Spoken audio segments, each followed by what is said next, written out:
आज खास बातचीत में बात करेंगे कांग्रेस के दो बड़े नेता, दोनों प्रदेश अध्यक्ष रहे हैं और साथ ही विशेष बातचीत के जरिए बिहार की राजनीति में क्या कुछ चल रहा है उसको लेकर और कांग्रेस की स्थिति को लेकर, और साथ ही जो देश में युद्ध का माहौल बना है, चाहे वह भारत पाक में जिस प्रकार से या फिर जो युद्ध विराम की बातें हुई है, उन सभी बातों पर कुछ सवाल जवाब करेंगे।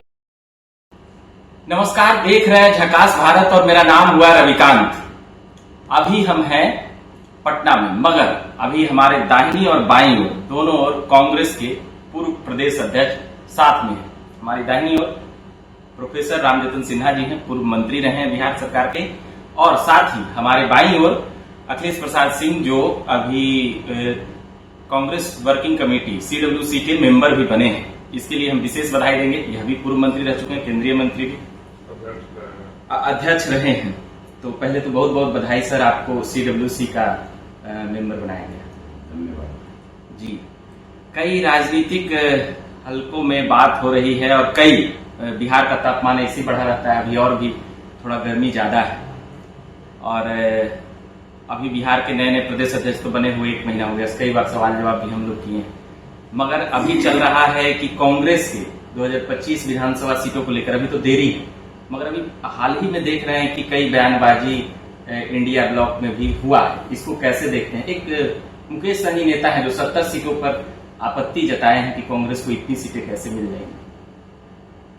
मुकेश सहनी जी को अपनी बात करनी चाहिए, उनकी अपनी पार्टी है। पिछली बार भी वो महागठबंधन में थे, तो कांग्रेस पार्टी उनकी सीटों के लिए चिंतित नहीं है, तो वैसे ही उनको भी कांग्रेस पार्टी के सीटों के लिए चिंतित नहीं होना चाहिए।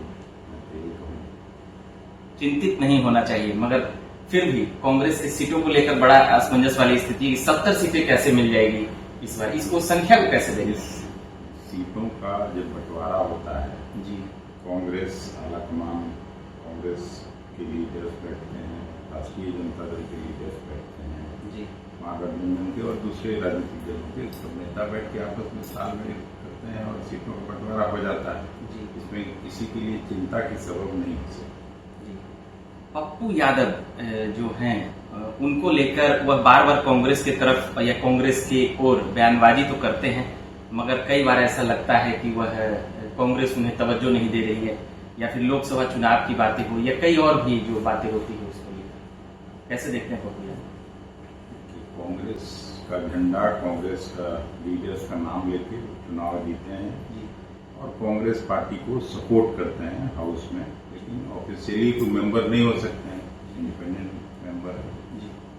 तो पप्पू यादव के लिए क्या कहेंगे विधानसभा चुनाव और ऐसी चीजों में प्रचार प्रसार और भी चीजों को लेकर? पप्पू यादव भी महागठबंधन का प्रचार करें तो अच्छी बात है। राजद के कुछ नेता उनके प्रति बयानबाजी करते हैं या कर रहे हैं, आज भी हम सुने कुछ बातें, उसको कैसे देखते हैं कि पप्पू यादव कुछ भी नहीं किए ये वो? इसको महागठबंधन की शक्ति अगर बढ़ रही हो जी, तो उसमें सबको इसका वेलकम करना चाहिए। वेलकम करना चाहिए। चलिए, तो हम ये बात कर रहे थे अखिलेश प्रसाद सिंह जी से कि चुनावों को लेकर, और उसी के साथ ही बेहद ही कद्दावर नेता रामजतन सिन्हा जी साथ में हैं। क्या देश में चल रहा है अभी, जैसे हम कल देखे कि जिस प्रकार से पाकिस्तान भारत पाक युद्ध का जो माहौल था, या अभी भी है, मगर उसे विराम दिया गया है, 2 दिनों के लिए स्थगित किया गया है, फिर 2 दिनों बाद मीटिंग बैठक होगा। उसको कैसे देखते हैं, उस पर क्या बोलेंगे? ऐसा देखते हैं, जब इंदिरा गांधी ने एकीकृत पाकिस्तान को 2 हिस्सों में कर दिया था जी, तो उस समय किसिंजर ने अमेरिका का 7वां सबसे दुनिया का शक्तिशाली बेड़ा हिंद महासागर में भेज दिया। इंदिरा गांधी के पास उस समय इतना सुसज्जित और हाई टेक्निक के शस्त्रागार नहीं थे, फिर भी अपने आत्मबल से उन्होंने सेना को ऑर्डर दिया कि गो अहेड व्हाट ने कम। आज यह खुशी की बात है कि सारे विपक्षी दल, पूरी देश की जनता और 57 इस्लामिक देश सबों का ओपिनियन, चाहे वो रसिया हो जाए, अमेरिका हो जाए, यूनाइटेड किंगडम हो जाए, वो सब लोग भारत के साथ हैं। ऐसा मौका कम आएगा। और आज Balochistan BLA, Balochistan liberation army, वो भारत की ओर देख रहा है और आज तो खुलेआम मदद की मांग किया है। कभी उसके नेता थे खान अब्दुल गफ्फार खान, जो गांधी के बाद एक ही को गांधी की टाइटल दी गई थी, सीमांत गांधी। आजादी के बाद हमेशा वो जेलों में बंद रहे, क्योंकि पाकिस्तान को डर था कि इनका लीडरशिप रहेगा तो बलूचिस्तान अलग हो जाएगा। और अफगानिस्तान, बलूचिस्तान और सिंध कभी पाकिस्तान हिंदुस्तान के अंग नहीं रहे। वो स्वतंत्र देश थे और उस वक्त स्वतंत्रता के लिए छटपटा रहे। लगातार सरकार और भारत का यह दावा रहा है कि हम पाकिस्तान को लिबरेट करेंगे। तो अभी तो हम लोगों ने नौही अड्डा को तबाह किया है। तो पाकिस्तान को मौका नहीं देना चाहिए तुर्की से और चाइना से अस्त्र शस्त्र इकट्ठा करने और निर्णायक लड़ाई, जैसा कि प्रधानमंत्री जी ने कहा है कि सबको चुन चुन कर मारेंगे। और उनके इस बयान से बड़ा लोगों में आशा उम्मीद जगी है। लेकिन बीच बीच में जो हम लोग की ओर से उन लोगों को सांस लेने का अभी प्रधानमंत्री शहबाज शरीफ ने कहा कि आज जो हमारी विजय हुई है तो हम लोग के आर्म फोर्सेस की कामयाबी हुई है, इसके लिए हम लोग को गर्व है। और वहां तो पाकिस्तान में इस रूप से दिखा रहे हैं कि उन्होंने मारा है, और सही बात है, सिविलियन को एक ही दिन 57 आदमी को मारा सीमा पर। अभी एक सवाल ये उठ रहा है कि इंदिरा गांधी और नरेंद्र मोदी की तुलना की जा रही है कि इंदिरा गांधी बेहतर थे, एक ही बार में बांग्लादेश बना दिए, ये प्रधानमंत्री पीछे कर ले रहे हैं कदम, ये थोड़ा असमंजस में दिख रहा है। ऐसे कई सवाल सोशल साइटों के जरिए विपक्ष के नेता तो समर्थन कर ही रहे हैं, मगर देश के आम आवाम में यह सुनाई दे रही है कि निराशा पिछले 24 घंटे में इस प्रधानमंत्री के जरिए आया। तो इंदिरा गांधी को तो टाइटल मिला था आइलैंड लेडी और मार्गरेट थैचर का, तो हम उस विवाद में नहीं पड़ना चाहते। सारी जनता भी और सेना एक स्वर से मोदी जी के पीछे खड़ा है, और हम समझते हैं कि इससे सुनहरा मौका नहीं आएगा जब इस विवाद को सदा सदा के लिए जड़ से खत्म किया जाए।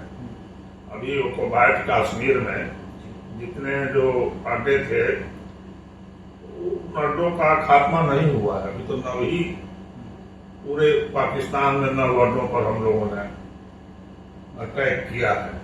इस लड़ाई को निर्णायक अंजाम तक पहुंचाना चाहिए। भरोसा है मोदी जी पर आप लोगों को कि देश के सेना पर किसको नहीं भरोसा होगा? मोदी जी को भी है, हम लोग को भी सेना पर भरोसा है जी। लड़ाई तो सेना लड़ती है। अच्छा, नेतृत्व का काम है कि आप सेना पर छोड़ दीजिए जी, सेना पर छोड़ दीजिए। अच्छा, बिहार की राजनीति पर 2025 विधानसभा को कैसे देखते हैं? नेतृत्व को लेकर बड़ा सवाल उठता है, मुख्यमंत्री के चेहरे को लेकर एनडीए इंडिया ब्लॉक में भी।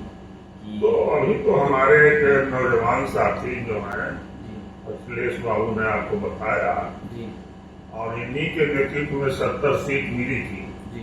ये दीगर बात है कि वो सीटें कमजोर मिली थी जी।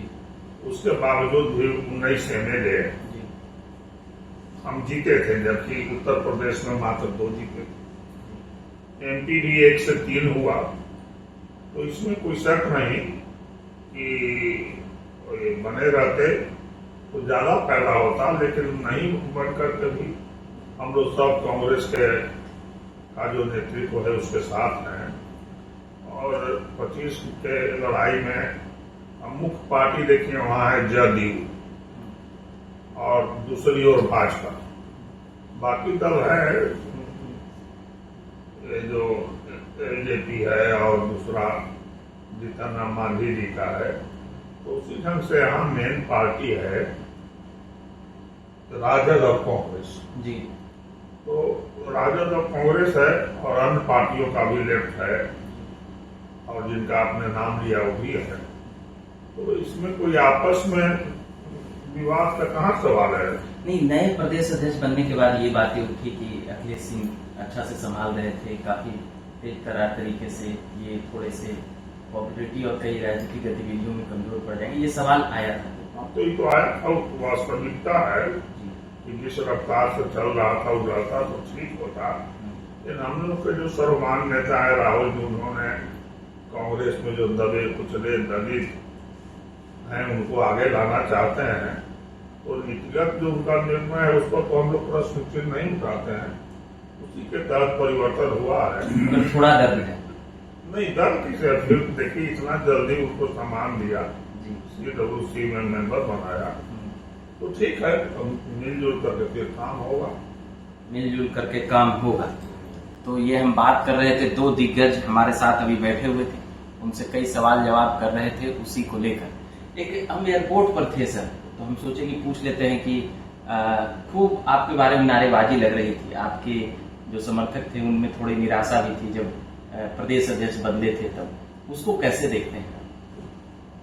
मतलब आपके समर्थकों में बात खत्म हो गई। खत्म हो गई जी। पहले अच्छा खाना थोड़ा सही होगा। कल जब मैं आया तो जी कांग्रेस पार्टी जिंदाबाद, उस दिन भी कांग्रेस पार्टी जिंदाबाद ही हो रहा था, ऐसा था नहीं। चलिए, तो हम बातचीत कर लिए हैं और भी कई बातें करते रहेंगे। फिलहाल के लिए इतना ही कहेंगे। दोनों प्रदेश अध्यक्ष को कहेंगे विशेष धन्यवाद कि अभी बातचीत के लिए समय दिए। बाकी आप झकास द्वारा देखते रहिए। मेरा नाम रविकांत हुआ। धन्यवाद।